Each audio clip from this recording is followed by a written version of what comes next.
اليوم انه حزب الله او الثنائي اقرب اليوم، ما بعرف مين مين بيقرب حزب الله. كيف يعني؟ يعني حزب الله هو يلي ماسك موضوع الورقه بايده او لا في وحده بالموقف، بعتقد هذا الموضوع، هذا التفصيل يعني بموضوع من يقرر وهيك يعني.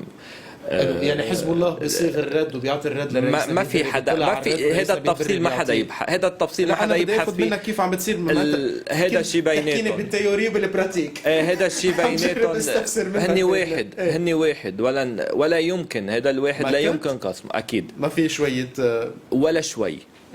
ولا يمكن لاحد ان يدخل بين حزب الله وحركه ما حدا بده يدخل اصلا. لا جربوا بلا طبعا، جربوا كتار بس ما نجحوا، بس منه ما حدا ما بده، الكل بده بطلبات من الامريكي ومن الاسرائيلي، الكل يتمنى ان يكون هناك ازمه شيعيه.